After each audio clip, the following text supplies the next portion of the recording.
Hey, it's me editing the video. Well, before we get started, I was recording this and I realized that a lot of audio in this video turned out to be very low quality. Did you know that the Blue Yeti microphone has multiple modes, one of which allows it to record everything in the room? I didn't. So, if you hear me and I sound very echoey, well, now you know why at least. I did my best to prevent all the echo, however, it didn't really work, so unfortunately, well, this video was supposed to be up and out by October, so, yeah. Anyways, hope you enjoyed the video regardless. Oh yeah. Hey everyone, I'm Dark Moon Cross, and welcome to Symphony of the Night. Oh boy. It's Halloween again, and you know what that means.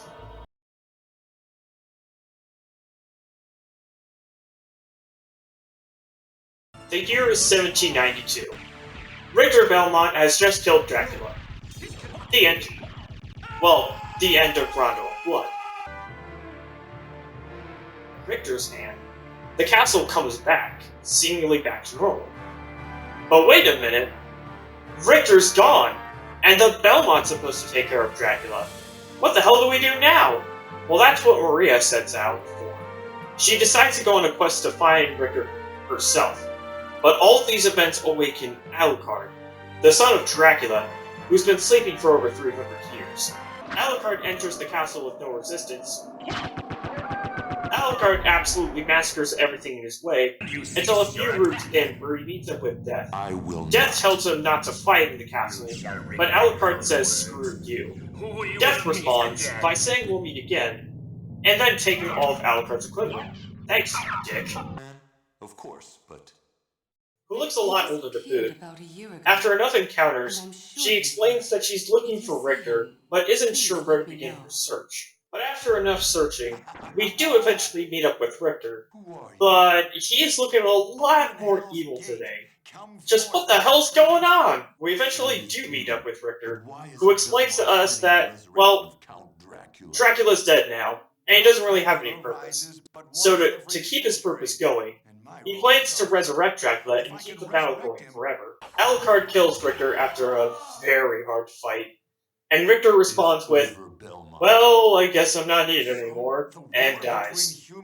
Alucard then gazes upon his castle and says that no mortal eye shall ever gaze upon the castle ever again. And then also disappears forever. like you, Father, The end. chose a path of destruction. Wait a minute, what kind of ending was that? Yeah, so this is the bad ending of the game. Well, one of two bad endings. You actually need to explore the castle a little bit more to get a better ending. But we meet up with Maria once more, and we tell her that we found Richter, which is the good news. But the bad news is he's gone evil. But Maria isn't buying it.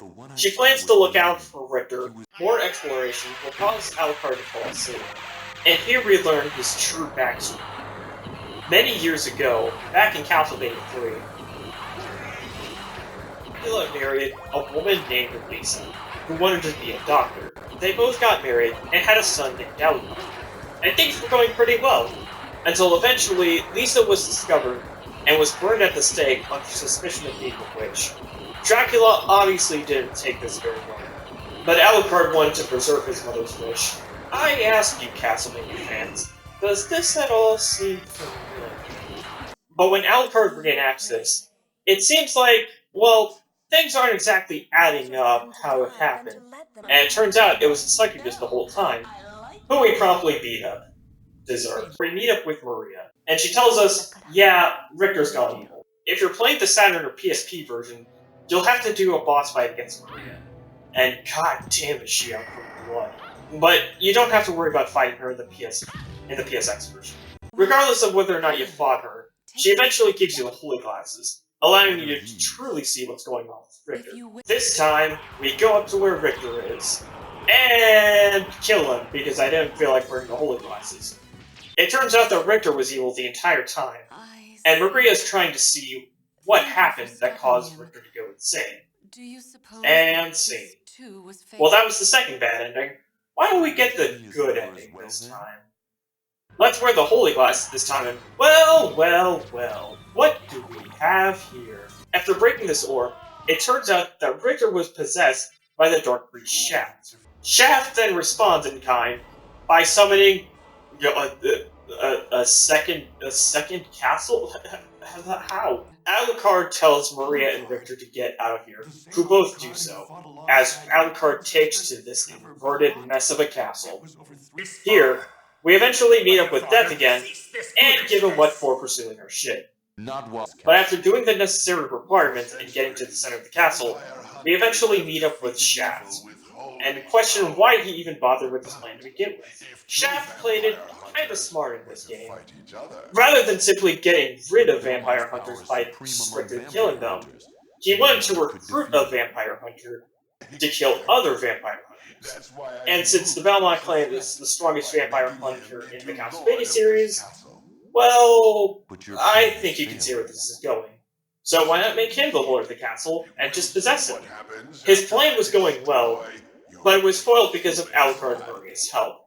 But that still leaves Shaft in our way, and we promptly kill him because he's a rather easy fight. But just before he dies, he uses the last of his life source to bring back Dracula. Oh, for fuck's sake. At last, Alucard versus Dracula. Son versus father. And boy, Alucard is not happy to see his father. Dracula gives one last request to Alucard to join him, but Alucard says no. Transforming into, the demon throne thing, Dracula fights Alucard, and I beat him. Dracula dies, the castle crumples, in a good way this time, and Alucard, Maria, and Richter escape the castle. Alucard says they'll now sleep for a while, or until the 1999 Castlevania game that we'll never get. And Richter and Maria, well, they head back home. The end. Symphony of the Night isn't necessarily known for its story, but for what it's worth, I think it's pretty good. It's not massive, but it's enough to get you into the game and see what happens. Well, after you play as Richter Belmont in the very beginning part of the game, you then pick up the game as an Alucard, who immediately begins running into the castle. The goal of Symphony of the Night is to explore the entire castle, get upgrades, and progress onward with the game. Matter of fact, the entire castle is basically just there to explore. By exploring, you can find new upgrades and new armor pieces that will help you progress through the castle better.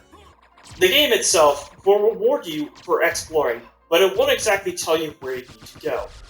But what you decide to do is completely up to you. All you have to do is just find out what you need, but other than that, you're free to explore the castle as you wish. You can do this order or that order, but you do need to find specific upgrades in order to move on. If you're more of a linear person, this game probably isn't for you without a guide. But if you're the type of person who likes to explore every nook and cranny, this is your game, and you'll probably love it. But as you search through the castle, there will also be plenty of enemies in your way. But luckily, Alucard is more than capable of taking out enemies by himself. But Alucard is very versatile. Oh boy.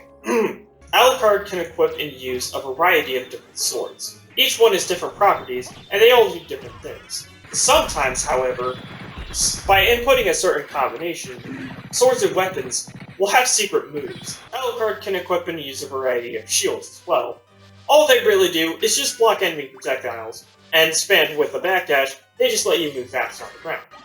That all changes once you find the shield rod in the Colosseum, where by pressing the shield rod button and the shield itself, you can access a different variety of spells based on what shield you currently have equipped. But yes, we're just getting started. Alucard can also break candles to get hearts and sub-weapons. Hearts are merely ammo for your sub-weapons. Sub-weapons come in different flavors, but you can only hold one at a time.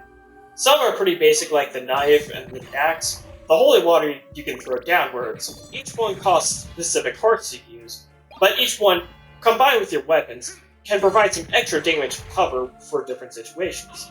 Just don't use the garlic. Don't ever use the garlic. Alucard can also use a variety of different spells. By inputting button combinations similar to Street Fighter, Alucard can access a variety of spells based on what was input. My personal favorite, though, is Soul Steal. It's the hardest one to input, and it costs a lot of mana, but it's a screen nuke that hits everything on screen. This includes pots and candles. Oh yeah, and we're still not done, because Alucard can use 3 different transformations you can find throughout the game. But my personal favorite is the Mist transformation. Yeah, you can move through crates with it, but it's also an invincibility button. Yep, straight up invincibility.